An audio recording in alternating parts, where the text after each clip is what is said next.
Welcome to south Indian cooking. இன்றைக்கி நம்ம செய்ய போகிறது இன்ஸ்டண்ட்டாக இனிப்பு பணியாரம் தான் செய்ய போகிறோம். இந்த பணியாரம் ரொம்பவே சாஃப்டாகவும் ரொம்பவே டேஸ்ட்டாகவும் இருக்கும். இப்போ வீட்டில் ஸ்நாக்ஸ் எதுவும் இல்லைன்னா டக்குன்னு இதை செஞ்சு முடிச்சிடலாம். சாப்பிட்றதுக்கு ரொம்பவே டேஸ்ட்டாக இருக்குங்க.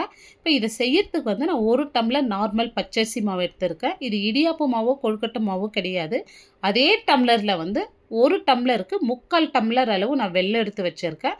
1க்கு 3/4 ஸ்வீட்னஸ் கரெக்டாக இருக்கும். நீங்கள் ஸ்வீட் எக்ஸ்ட்ரா சாப்பிட்றீங்களா இருந்தால் நீங்கள் எக்ஸ்ட்ரா ஆட் பண்ணிக்கலாம். ஒரு மிக்ஸி ஜாரில் நம்ம எடுத்து வச்ச மாவு சேர்த்துடலாம். இப்போ இதோட நம்ம எடுத்து வச்ச வெல்லமும் சேர்த்துருங்க.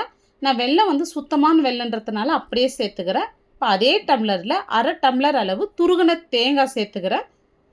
இப்போ இதுலேயே நல்ல பழுத்த பழமாக 2 பழம் எடுத்துருக்கேன். இப்போ இதையும் இதோட சேர்த்துருங்க. இந்த மாதிரி கட் பண்ணிவிட்டு சேர்த்துங்க. இப்போ வாசனைக்கு நான் ஒரு 3 ஏலக்காய் சேர்த்துக்கிறேன். உங்களுக்கால் ஏலக்காய் தூளாக இருந்தாலும் இதில் சேர்த்துங்க.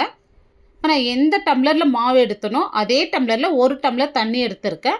ஃபஸ்ட்டு கொஞ்சமாக சேர்த்துட்டு பாதி அளவுக்கு அரைப்பட்ட பிறகு மீதி இருக்கிற தண்ணி சேர்த்து நல்லா நைஸாக அரைச்சிட்டு வந்துடலாம்.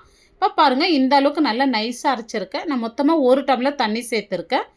இப்போ இது ஒரு மிக்சிங் பவுலில் மாற்றிடலாம். இப்போ அந்த மிக்ஸி ஜார்லேயே கொஞ்சமாக தண்ணி சேர்த்துட்டு இதை சேர்த்துருங்க. இதுலேயே இப்போ பாருங்கள் திக்னஸ் எந்த அளவுக்கு இருக்குது பாருங்கள். இப்போ இதில் கொஞ்சமாக நான் சால்ட்டு சேர்த்துக்கிறேன். இந்த சால்ட்டு சேர்க்கறதுனால இனிப்பு இன்னும் நம்மளுக்கு கொஞ்சம் கூடுதலாக கிடைக்கும். ஒரு 2 பிஞ்சு ஆப்ப சோடா சேர்த்துங்க. இப்போ இதை சேர்த்துட்டு இதுலேயே கொஞ்சமாக தண்ணி சேர்த்து இப்போ இது எல்லாமே நல்லா மிக்ஸ் பண்ணி விட்டுங்க. இப்போ நல்லா கலந்து விட்டுங்க. இந்த இடத்துல ரொம்ப திக்காக இருந்துச்சுன்னா கொஞ்சமாக தண்ணி சேர்த்து இப்போ இந்த அளவுக்கு லூஸாக இருக்கணும் மாவு. இட்லி மாவு விட கொஞ்சம் லூஸாக இருக்கணும். இப்போ கன்சிஸ்டன்சி பாருங்கள், இந்த அளவுக்கு இருக்கணும். ஒரு பேன் வச்சுட்டு நான் 1 ஸ்பூன் நெய் சேர்த்துக்கிறேன். இப்போ நெய்க்கு பதில் நீங்கள் எண்ணெய் கூட சேர்த்துங்க. இப்போ பல்லாக நறுக்கின தேங்காய் ஒரு கை நிறைய எடுத்துருக்கேன். இப்போ அதையும் இதில் சேர்த்துட்டு கலர் லைட்டாக மாறி வரட்டும். இந்த மாதிரி நல்லா கலர் மாறி மாவில் சேர்த்துருங்க. இந்த மாதிரி மாவில் சேர்த்து நம்ம பணியாரம் செஞ்சு சாப்பிட சொல்ல வாயில் அங்கங்கே கடிப்படும். சாப்பிட்றதுக்கு ரொம்பவே டேஸ்ட்டாக இருக்குங்க. இப்போ இதை சேர்த்துட்டு நல்லா கலந்து விட்டுங்க.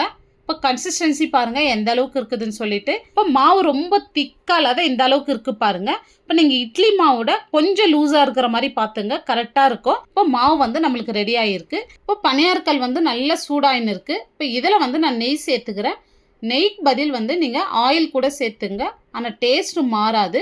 இப்போ நம்ம ரெடி பண்ணி வச்ச மாவு இதில் சேர்த்துடலாம். இப்போ நீங்கள் பிகினர்ஸாக இருந்தீங்கன்னா மாவு கரண்டியில் சேர்க்கறதுக்கு பதில் டம்ளரில் எடுத்துன்னு சேருங்க. மாவு கீழே சிந்தாத வரும். இப்போ மாவு சேர்த்துட்டு மீடியம் ஃப்ளேம்லேயே இருக்கட்டுங்க. ஏன்னா நம்ம ஸ்வீட் சேர்த்து செய்யறதுனால ஃப்ளேம் மீடியமாக இருக்கட்டும். இப்போ நம்ம வெல்லம் சேர்த்து இருக்கிறதுனால ஃப்ளேம் அதிகமாக வச்சா மேலே தீஞ்ச மாதிரி வரும். மீடியமாகவே நல்லா வேகட்டும். இப்போ இந்த அளவுக்கு வெந்து வந்ததை நம்ம திருப்பி விட்டுக்கலாம். இப்போ நம்ம திருப்பி விட்டு நல்லா ஈவனாக வெந்த பிறகு நம்ம இதை எடுத்துடலாம். இப்போ இன்ஸ்டண்ட்டாக நம்ம இனிப்பு பணியாரம் பண்ணியிருக்கோம். இது சாப்பிட்றதுக்கு ரொம்பவே டேஸ்ட்டாக இருக்குங்க. ரொம்பவும் சாஃப்டாக இருக்கும். இந்த இனிப்பு பணியாரம் உங்களுக்கு பிடிச்சிருந்தா கண்டிப்பாக நீங்கள் ஒரு முறை செஞ்சு பாருங்கள். செஞ்சு பார்த்துட்டு எப்படி வந்ததுன்னு உங்களுடைய ஃபீட்பேக்கை கமெண்ட் செக்ஷனில் சொல்லுங்கள். லைக் பண்ணுங்கள், ஷேர் பண்ணுங்கள். நம்ம சவுத் இந்தியன் குக்கிங் சேனலை சப்ஸ்கிரைப் பண்ணாத பார்த்துட்டு இருந்தீங்கன்னா சப்ஸ்கிரைப் பண்ணிவிட்டு அப்படியே ஆளுன்ற ஆப்ஷனையும் கிளிக் பண்ணிவிடுங்க.